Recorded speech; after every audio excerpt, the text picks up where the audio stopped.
Welcome to iLecture Now let's tackle the problem of finding the slope of an equation expressed in polar coordinates. Now we know the relationship between Cartesian and polar coordinates can be expressed as x being equal to r times the cosine of theta and y being equal to r times the sine of theta.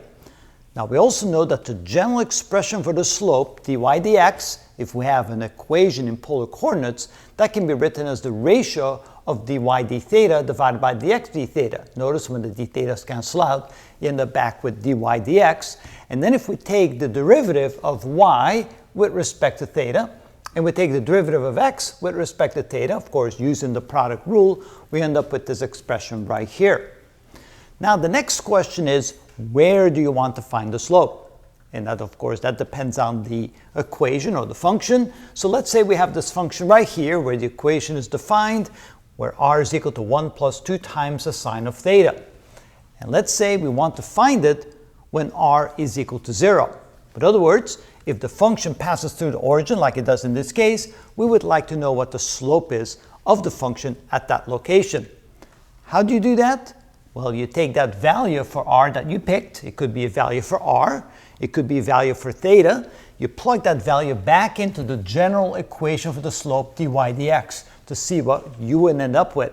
In other words, the equation will then be altered for your specific condition that you picked, either specific condition for r or specific condition for theta. So in this case, we're going to evaluate this equation for the slope dy dx for the condition that you picked. So now what we do here is we plug in, for every r that we find, we plug in a 0. So this becomes 0 times the cosine of theta plus the sine of theta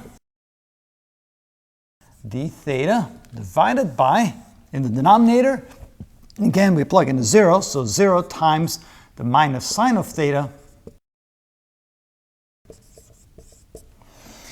And then you see, of course, that this cancels out because you're multiplying times 0, so this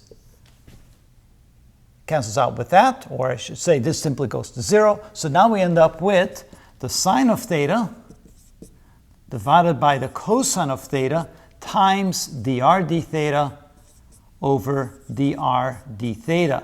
Now notice the dr d thetas cancel out, and now you're simply left with the sine over the cosine, which is equal to the tangent of theta. So in this particular case, we can say that the derivative, dy dx, for the condition that you picked, when r is equal to 0, well, providing, of course, your function does indeed go through the point where r is 0, like it does in this example, in this case, that will be equal to the tangent of theta. Now, this is a general expression of the slope that still doesn't give you the exact slope at that location. In the next video, we're going to show you how to do that, but you can see that in the case of polar coordinates, to find the slope of a function in polar coordinates, you first find the general equation for the derivative of y with respect to x in terms of r and theta. Then you pick a condition. In this case, you say, what is the slope for, let's say, r is equal to 0, or maybe when r is equal to 1, and r is equal to 2, or r is equal to 3, which would all be valid points in this case, or for theta is equal to 0 degrees, or theta is equal to pi over 2, or something like that. Then you plug that value back in this equation right here, which then gives you the general equation for the slope for r is equal to 0 in this case, in this example. Now, in the next video, we'll show you how to actually use this to find the actual numerical slope at that particular point. And that's how it's done.